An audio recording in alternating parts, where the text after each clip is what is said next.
So guys, hiwain natin ang onion at babalatan muna natin ito upang mahiwa natin ng maayos. Ayan, hiwain natin siya ng maganda at maliliit at pinong-pino. Ayan, tapusin na muna natin ang pagbabalat ng mga onion at garlic upang tuloy-tuloy ang ating paghihiwa. Ayan, may nagpa-cute pa nga ang aking kapatid na ubod na mapang-asar.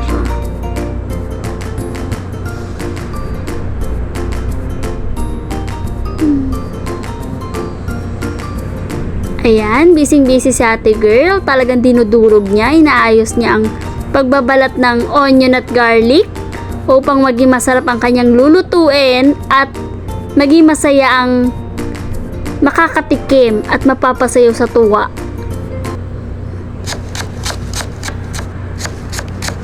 Ayan, hinihiwa na ni ate girl. So guys, comment down below guys kung ano pang gusto nyong gawin ko sa pagluluto. Ayan, disclaimer lang guys, hindi po ako masyadong magaling. Nagsisimula pa lang po ako mag-practice sa pagluluto. Ayan, hinihiwa na rin yung garlic. Syempre, hindi mawawala ang luya upang may pampagana sa makakatikim ng ating lulutuin ngayon. Ayan, durug-durugin natin hanggang sa mawala na yung ex nyo. Charot! Pinapasaya ko lang kayo guys. Ayan, hiwain na rin natin ang luya.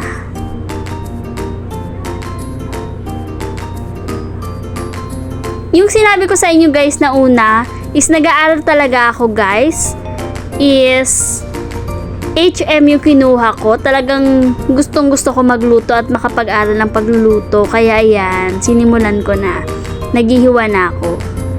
And pinakita ko yung mga crab kasi maliliit, ang cute nila. Hindi kasi ako nakabili ng king crab kasi mahal din yun. And ayan, niluluto ko na. Ayan, nilalagay ko dyan sa screen yung mga ingredients ng mga ginawa ko. So, hindi ko siya nalagay ng full video. So, I'm very sorry guys. Thank you. So, ayan guys. Nagmo-model si ate girl. Model yarn.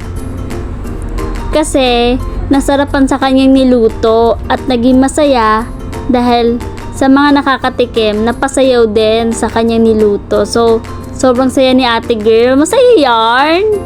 So, ayan, nagmo-model-model. Masayang-masaya si ate girl. Mukhang nakalimutan ang kanyang pangalan. Yeah, naglalaro si ate girl ng ganda-gandahan.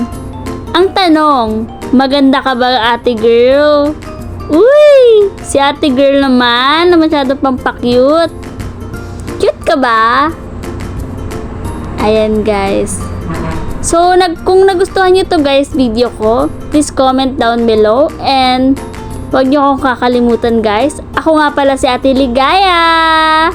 Dito nagtatapos ang aking video. So, please like and share and subscribe.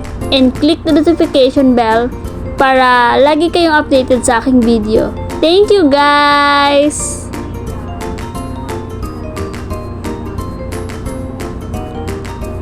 Ayan, nagpapakit pa talaga sa ate girl. Mukhang nakalimutan niya ang kanyang problema sa kanyang pagluluto. Ayan, busy-busy si ate girl. Fresh na fresh pa, parang hindi nagluto lang ah.